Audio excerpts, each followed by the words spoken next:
से देखिए बच्चों, बात ये है चैप्टर नंबर 18। नाम इसका क्या है? Determination of sales tax. इसका एक टॉपिक हमने पढ़ लिया था, आज इसका दूसरा टॉपिक आप पढ़ रहे हैं। और इसके अंदर हम सबसे पहले बात करें किसके ऊपर? आउटपुट टैक्स पे। इसका दूसरा लेक्चर। सबसे पहले देखते हैं आउटपुट टैक्स को। आउटपुट टैक्स कहते किसे? कहता output tax in relation to registered person means वो टैक्स जो इंपोज किया गया किस पे? सप्लायर गुड्स पे। वो टैक्स इंपोज किया गया कंप्यूटर हो गया, लैपटॉप हो गया, मल्टीमीडिया हो गया, चाय की पत्ती हो गई, साबुन हो गया, डिटर्जेंट हो गया, तो इन सब गुड्स के ऊपर लगा हुआ, तो इसको हम कहेंगे पहली तरीके। दूसरी चीज है impose sales tax mode as federal excise duty. तो federal duty of excise on manufacturing or production. तो मैन्युफैक्चरिंग प्रोडक्शन पे लगती एक्साइज ड्यूटी के इतने का मटेरियल लिया और इतने का मटेरियल लिया, 5 रुपए का मटेरियल लिया और 500 रुपए की चीज बना दी। 5 रुपए के मटेरियल से 500 की चीज बना दी, तो 495 रुपए तुम्हें दे दे? नहीं, ये तुमने 5 रुपए से जो बनाया 495, इसमें कुछ हम इसको क्या कहेंगे? Federal excise duty. इसी तरह हॉस्पिटल, डॉक्टर साहब खड़े हुए, सुबह सिर्फ क्या खाए? 2 स्लाइस। कितने के आए? 30 रुपए के। और 8 लाख रुपए फीस चार्ज कर ली न्यूरो सर्जरी की। अब इसके अंदर क्या होना चाहिए? 17.5% वाला होना चाहिए कि नहीं होना चाहिए? तो ये सर्विसेज देंगे, उससे भी टैक्स होगा। तो लोहे से कोई चीज बनाओ तो वैल्यू बढ़ी तो तुम्हारी वैल्यू नहीं बढ़ी, हमारी भी। और अगर तुमने किसी का ब्रेक फिट किया, रिंग पिस्टन फिट किया है, गुदा फिट किया है, तो उसके लिए टैक्स। उसके बाद क्या है जी? जब बारी आई तो बीच में सूबे भी कूद पड़े। Provincial tax on services rendered provided by person, यानी ये जो टीचर लेक्चर देता है, इसमें जो सर्विसेज देता है या फिजिबिलिटी वगैरह इस तरह चीजें, उसमें कुछ सूबों में भी हमने टैक्स लगाया। तो कौन सा टैक्स हो गया? एक tax impose on goods, supply of goods. दूसरा फेडरल एक्साइज ड्यूटी। तीसरा provincial sales tax levied on services rendered. And आखिरी कौन सा है? अब देखिए, जब सूबों ने किया तो जो इस्लामाबाद का इलाका है वो क्यों पीछे है? जब वजीर आला टैक्स लगाने चल पड़े तो प्राइम मिनिस्टर कहता मैं क्यों पीछे रहूं? वो कहता ठीक है, इस्लामाबाद का इलाका छोटा सही लेकिन है तो बड़ा हेल्दी अमीरों का इलाका है, तो उसके ऊपर टैक्स किसने लगा दिया? हाँ, तो अब देखिए डेफिनेशन कितनी आसान हो गई कि वो टैक्स जो गुड्स पे लगा, the tax which is imposed on goods, the tax is a federal excise duty on manufacturing and providing services, and tax on services imposed by provinces and tax on services imposed by Islamabad। ठीक हो गई बात? तो याद करना भी आसान है। पहला चीजों का, दूसरा चीजों बनाने का, सर्विसेज देने का, और फिर सूबों का फिर हिसाब करना। डन हो गया जी? तो this is what we call the output tax. Now see adjustment to credit fraud. अब होता ही है कि जी देखिए, ये आपके गोदाम है, ये आपके गोदाम, ठीक है जी। ये बैठा है आपका स्टोर कीपर को ऐनक लगी होती है आमतौर पर। अच्छा, और ये आ गया ट्रक, क्या लेके? मां। ये खान साहब आगे, गाना लगा हुआ लाका दो दड़ाशा। अच्छा, मारा। अब माल आ गया, माल रख लिया गया, लेकिन बाद में चेक किया गया तो इसमें से कुछ माल गलत था, वो दे दिया गया वापस। लेकिन वापस करने से पहले GRN इशू हो चुका है, गुड्स रिसीव नोट इशू हो चुका है। अब जितना माल वापस जाएगा उतना असर पड़ेगा टैक्स पे। क्या हाल है? लिहाजा जो सेल्स टैक्स या एफपीआरएम कहेगा यार ये जो तुम कर रहे हो ना, मैं चाहता तो नहीं, मजबूरी करना पड़ेगा। अब जो काम मजबूरी में किए जाते हैं ना, उस पर फिर पाबंदियां लगाई जाती हैं। मजबूरी में जो किया जाता है उस पर क्या किया जाता है, पाबंदियां लगाई जाती है। तो कहता है देखो तुम क्या कर सकते हो, these notes can be issued, कौन से notes, credit notes, where registered person has issued a tax invoice in respect of supply made by him। तो जो सप्लाई दी थी उसके अगेंस्ट ये नोट इशू हो सकता है, यानी इसको होगा ना इशू, ये वापस जो करना। अच्छा, लेकिन due to following circumstances said invoice में डिजायर अमेंडमेंट। इन सूरतों में फिर इसकी इनवॉइस में क्या करना पड़ेगा, रद्दो बदल करना पड़ेगा। क्या हो सकता है, cancellation of supply. Cancellation of supply का क्या मतलब, सप्लाई टोटल गलत है, हम कैंसिल करते हैं, हमें नहीं चाहिए, यही से वापस। दूसरी बात, रिटर्न कर दिया गया, ठीक है। अच्छा, ये कैंसिलेशन यानी सारी पार्शियली हो सकती है। रिटर्न क्या होती है, कैंसिलेशन हुआ है, आया माल सफेद चाहिए था, काला ले आए हो, सफेद रख दो, काला ले लो। दूसरा ये हो सकता है आर्डर दिया था, आर्डर इशू नहीं किया, हमने सिर्फ इंक्वायरी की थी और तुम मान ले आए, कैंसिल, कच्चे कागज पे नहीं पक्के कागज पे। रिटर्न ऑफ, बाद में खराब निकली। ए change in the nature of supply, supply के नेचर में फर्क आ गया, कोई ऐसा जो हमें नहीं पसंद है। पहले मोटर जो है मेटल की लगी हुई थी, आपने हमें नहीं बताया, लेकिन अब मोटर किसकी होती है, प्लास्टिक की, तो ये वाली हमें नहीं चाहिए। हमारा ये पुर्जा है, ये ऐसी जगह लगता है जहां टेम्परेचर ज्यादा होता है, तो यहां वहां ये प्लास्टिक शायद मेल्ट हो जाएगा, तो ये वो वाली नहीं, नेचर नहीं मैच करता। दूसरा क्या है, change in value of supply. क्या मतलब, तुम पुराने रेट पे ले आए हो, अब तो चाइना से ये माल इतना सस्ता है। And then amount return in the tax invoice, return needs to be modified, जो नीड है वो मॉडिफाई होगी। तो ऐसी सूरत में इनवॉइसेस को चेंज करने की इजाजत है। माल वापस कर दिया, माल की वैल्यू तब्दील हो गई, माल का नेचर बदल गया, ठीक है, और जो माल आया है वो क्या है, वो हमारी नीड मॉडिफाई हो गई है, ठीक है। तो ऐसी सूरतों में हो सकता है, लाजिम नहीं है 5 याद हो, लेकिन कम से कम ये तो बंदे को याद ही रहेगा कि कोई सप्लाई कैंसिल हो गई थी, कोई सप्लाई अमेंड हो गई थी, किसी का नेचर मैच नहीं करता था और कुछ रिटर्न भी हो गई, ठीक है ना। तो ये इतना मुझे याद रहे। लेकिन importance of information which should debit और credit note contain in case of cancellation और return of supply. Supply return होने पे कुछ जरूरी मालूमात होनी जरूरी है, वरना एफबीआर को बड़ी तकलीफ होगी। वो कौन सी है, पहली बात, नेम एंड रजिस्ट्रेशन नंबर होना चाहिए रेसिपिएंट का, वाज़ेह होना चाहिए, रेसिपिएंट को वसूल करने वाला, और रजिस्ट्रेशन नंबर और नेम होना चाहिए किसका, सप्लायर का, यानी कौन दे रहा है कौन दे रहा है। मतलब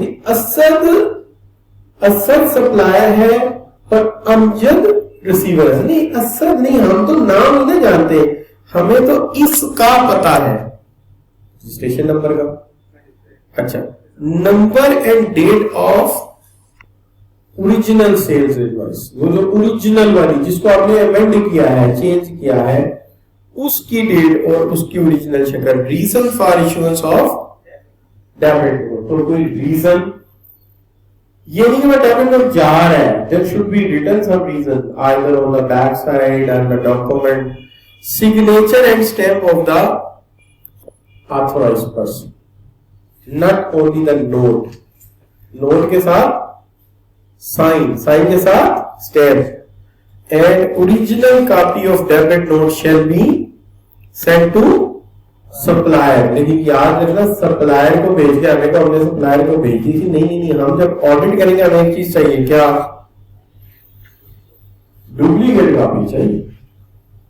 अगर ये ना हुई तो जिम्मेदारी नहीं है। जैसे मैं एक घर बना रहा हूं ना, तो इंस्पेक्टर आया, वो कहते हैं जी आपके पास कंस्ट्रक्शन लेटर है, तो सारा ऑब्वियसली है, लेकिन वो कहता है कि मैं चलान कर दूंगा कोई भी, तो क्यों?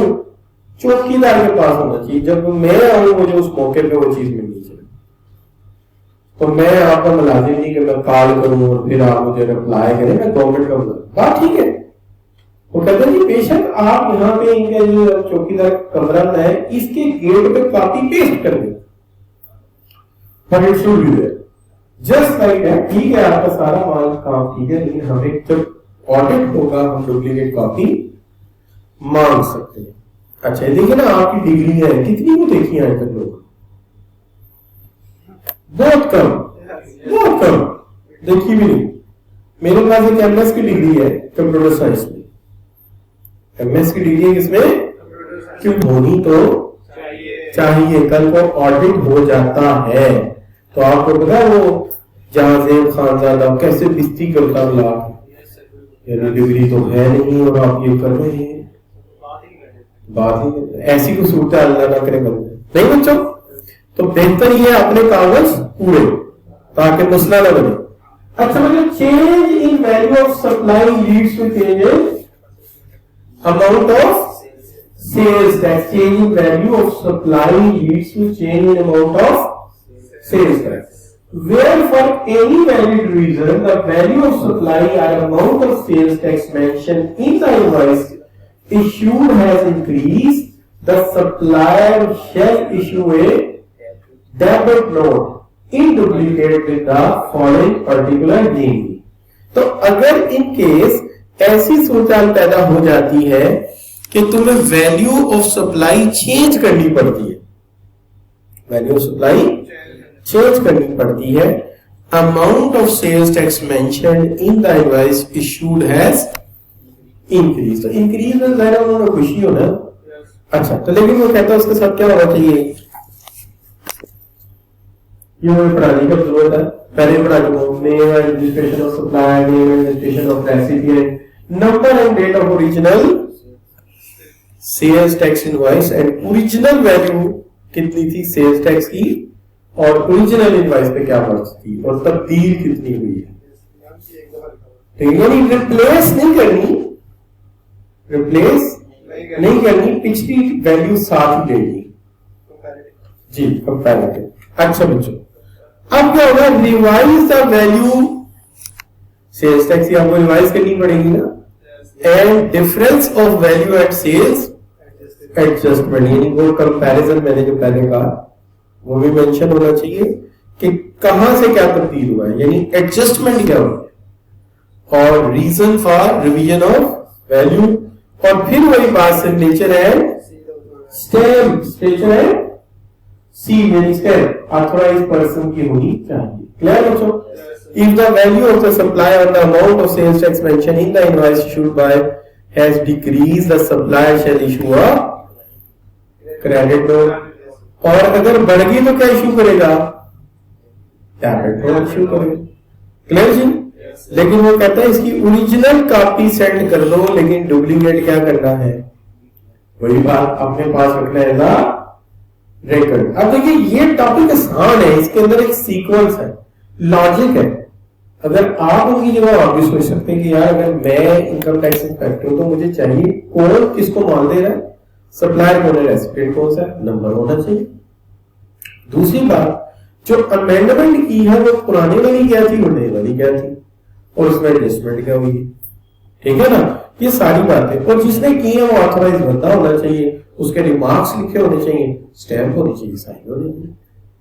तो वो इतनी मुश्किल बात नहीं है, आप भी कॉमन सेंस सोचेंगे ये चीजें चाहिए होती। अच्छा बच्चों adjustment of input and output tax कहता है the buyer shall not be entitled to claim input tax in respect of supply which has been cancelled और रिटर्न। यानी ये कहने की जरूरत तो नहीं थी, जब माल वापस चला गया तुमने वापस दे दिया, यानी 15 कैसेट्स वापस चल गए, वो कैसेट में इनपुट टैक्स क्लेम करोगे, क्या हाल है, नहीं कर सकते, नहीं कर सकते। वो इनपुट लगी नहीं ना, वो तो इनपुट ही कहां चली गई है, वापस। तो जब वापस चली गई तो इनपुट क्लेम हो ही सकती, लिखने की जरूरत नहीं, चले लिख दिया तो अच्छी बात। अच्छा, where the buyer has already claimed, यानी वो कहना चाह रहा है किस किस सूरत में तुम एडजस्टमेंट नहीं मांग सकते। तो पहली सूरत की क्या है, तो क्यों नहीं मांग सकते, जब मटेरियल जो यूज हुआ वो वापस कर दिया तो तुम नहीं मांग सकते, या तुम इसका पहले से हिसाब क्लेम कर चुके हो। तो where buyer has already claimed the input tax credit in respect of such supply, ठीक है जी, and he shall reduce or increase the amount of input in return of the period in which debit or credit note was issued। अच्छा, दूसरी बात क्या है, where the supplier has already counted for the, जहां supplier ने पहले से क्या कर दिया, आउटपुट टैक्स के साथ वो दे चुका है, ही में इंक्रीज और डिक्रीज, यानी जो आप दे चुके हैं उसमें आप इंक्रीज या डिक्रीज कर सकते हैं, यू हैव द पावर, ये आप क्लेम नहीं कर सकते। लेकिन जो आप पहले डेटा दे चुके हैं उसमें इंक्रीज या डिक्रीज कर चुके हैं, लेकिन उसका तरीका क्या बता रहा है, वी शैल रिड्यूस और increase the amount of input tax in return of the period in which debit और credit note was issued. And similarly वही काम कि बायर के लिए भी है, वही काम, और वही काम सप्लायर के लिए भी है, लेकिन उन्हें मेंशन करना पड़ेगा कि वो किस पीरियड की बात, किस वक्त की बात कर रहे हैं, कौन सी वाली वर्ष की बात कर रहे हैं। ये सूरतें तो देनी पड़ेगी ना, क्योंकि ये तो फिर चलता है कारोबार अप्स एंड डाउन। क्लियर जी? अच्छा, अब बच्चों क्योंकि अक्सर ऐसा होता है कि हम बिलिंग कर देते हैं रेट पर, और बार बार निगोशिएट करके चीजों की कीमतें कम भी होती है। अच्छा बच्चों, reduction of output tax on adjustment of increase in input tax can be made only if the relevant debit note or credit note issued within 180 days, यानी जिस इन पर्टिकुलर इनवॉइस पे आप रेट बढ़ा रहे हो, बच्चों सुन रहे हो आप, जिस बिल पे जिस इनवॉइस पे रेट बढ़ा रहे हो उसके क्रेडिट नोट की जो डेट है वो कितने दिन के अंदर होनी चाहिए, 180 दिन में हो सकता है। यानी इसका मतलब ये होगा कितने महीने, 6 महीने तक तुम कर सकते हो, उसके बाद हम तुम्हें अलाउ नहीं करेंगे। अच्छा, provided that collector may at the request of supplier in certain cases by giving reasons in return extended the period of 180 days, यानी 180 दिन और मिल सकते हैं, और वो कौन दे सकता है, कमिश्नर एक्सटेंड कर सकता है। अगर आपको मजबूरी पड़ गई कि सर वो बहुत बड़ा नुकसान हो जाएगा और वो हमने एडजस्ट नहीं किया और 180 दिन खत्म होने वाले, अभी नेगोशिएशन करनी पड़ेगी, तो मजीद आपको टाइम दे देगा, लेकिन मेरा ख्याल है उससे अनदर 180 डेज दे देगा, उससे आगे नहीं देगा। क्लियर? नो प्रॉब्लम बच्चों, कि वो चीजें जो रिटायर है उसको वो डील कर लेगा। ठीक है जी? अच्छा, अब बच्चों बात ये है, if goods relating to return are later supply. अच्छा, ये भी है, देखिए वो माल लेके गया था, ठीक है, वो माल लेके गया था, कुछ माल उसी वक्त गोदाम से क्या किया गया, रिटर्न कर दिया गया। तो मुझे खान ताला ने फोन किया, हेलो मुबशिर साहब, उन्होंने 180 सामान वापस कर दिया, हमारा सामान उन्होंने वापस कर दिया। तारा बोलेगा तो ऐसे, ठीक है, तुम किधर गई थी, मैं तुम्हें ढूंढ रहा। अच्छा, तो वो क्या कहेंगे, 180 का सामान हमें वापस कर दिया है, वापस आ गया सामान। वो यार खासा ऐसा करें, वो रास्ते में ना टोयोटा कार वाले आएंगे, उन्होंने भी रिम मांगे हुए, ये आते हुए उधर उतार देना, आते हुए उधर उतार देना। अब वापिस आए थे तो मेरे पास वो इनपुट टैक्स क्लेम नहीं कर सकता, मैं भी टैक्स क्लेम नहीं कर सकता, वापिस जो आ गया। लेकिन जब आगे सप्लाई कर दिए, आप क्लेम कर सकते हैं, आप फिर कर सकते हैं। तो इसलिए उसने लिखा इफ गुड्स, कौन सी वाली जो वापिस आई थी, बाद में क्या हुआ, यहाँ तो ओरिजिनल बायर से बात करके वापस भेज दिया, चला तो यार आइंदा से ना मैं तुम्हें ये वाला तुम्हें लाल रंग ही भेजूंगा, इस वक्त काला लगा, ठीक है। यहाँ क्या हुआ, किसी और को दे दिया। यहां थोड़ा बहुत क्या कर लिया, यहां क्या किया, रिपेयर के बगैर ही सप्लाई कर दिया। अब क्या होगा, the supplier shall charge sales tax on there on in the normal way में होगा, ठीक है जी। तो नीचे लिख भी लिया, अगर वापसी से मुतालिक सामान बाद में असल खरीदार, असल पहले वाला, या किसी दूसरे शख्स को मरम्मत के बाद या बगैर किसी मरम्मत के फराहम किया जाता है, आसान बात है ना, कि वो माल जो वापस आ गया था असल खरीदार या किसी और खरीदार को मरम्मत करके या बगैर मरम्मत के फराहम किया गया, तो सप्लायर इस पर मामूल के मुताबिक सेल्स टैक्स वसूल करेगा जी। नहीं, वो ये नहीं कि उसने जो रख लिया वो तो उधर चले गए ना, जो उसने वापस किए दोबारा नहीं, वो तो पहले वाला तो चार्ज हुआ ही नहीं ना, वापस क्यों आ गया था, उस पर तो चार्ज होने ही नहीं, तो वापस आ गई ना। देखो तुम ऑर्डर का पैकेट बेच रहे हो, 2 बेचे, 1 रह गया है, तो जो रह गया उसको तो क्लेम ही नहीं होना, लेकिन वो कोई और ले गया तब तो क्लेम होने ही होना, क्लेम। अच्छा आगे क्या आ गया, डिस्ट्रक्शन। अगर हम जाके उन्हें कहना कि हमारी इन्वेंट्री में ये माल पड़ा था वो एक्सपायर हो गया, हमने डिस्ट्रक्शन कर, वो नहीं मानते। वो कहते हैं कि जब तुम ये अमल करो ना, तो पास एक इंस्पेक्टर को बुला के खड़ा करो और वो अपनी गुनाहगार आंखों से देखे और गौर से देखे। ये देखो है नहीं, मुझे हाँ अन्य इधर देख लिया, बात नहीं लगी ऐसे कर रहे इधर देख। अच्छा तो ये देख लेता है कि डिस्ट्रॉयर हो गया, नहीं बच्चों।